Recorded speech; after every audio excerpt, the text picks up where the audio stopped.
Orient Action TV. Voilà, mon voyage en Californie se termine. Je rentre demain.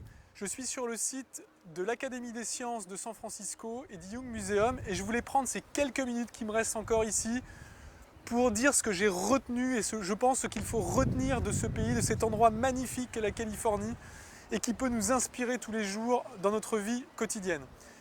La première chose, je pense qu'on peut retenir de cette région, c'est la liberté. On sent ici véritablement une quête, une aspiration à être libre, ne pas rester dans les conventions, ne pas s'enfermer, s'ouvrir, innover, inventer, explorer, avoir le droit à l'erreur.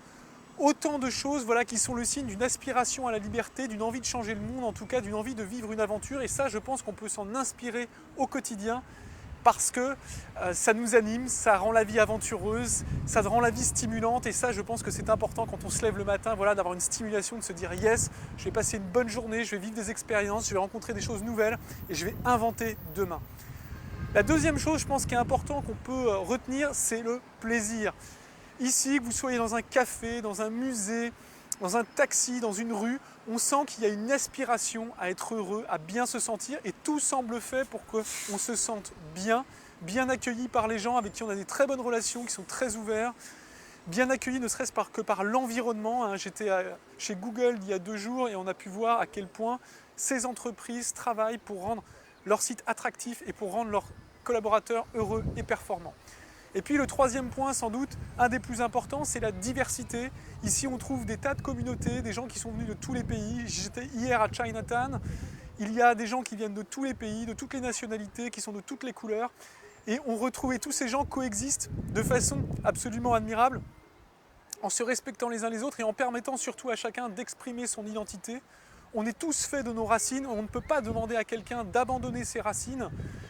Il faut laisser aux gens le soin d'être et d'exister et de revendiquer leur identité et tout en pouvant coexister de façon sereine avec les autres populations. C'est aussi ça le secret de la créativité, c'est aussi ça le secret de la réussite de San Francisco, c'est aussi ça qui fait qu'elle attire les talents venus du monde entier qui ensuite travaillent pour l'aider à se développer et à réussir.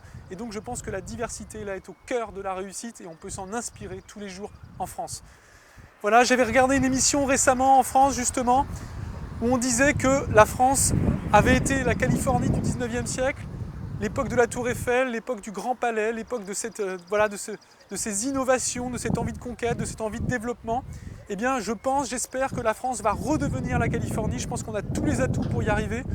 Donc je m'adresse aux chefs d'entreprise, aux dirigeants, aux professeurs, aux étudiants, à tout le monde. Voilà, inspirez-vous de cette région du monde, retrouvons la soif de liberté, le plaisir de vivre, l'envie de rencontrer l'autre, de voyager, de découvrir, d'inventer demain. Et si on regarde notre futur, eh bien tout va changer et on va réussir, je dirais, à retrouver de la fierté, à retrouver de l'envie et du plaisir à vivre dans notre pays.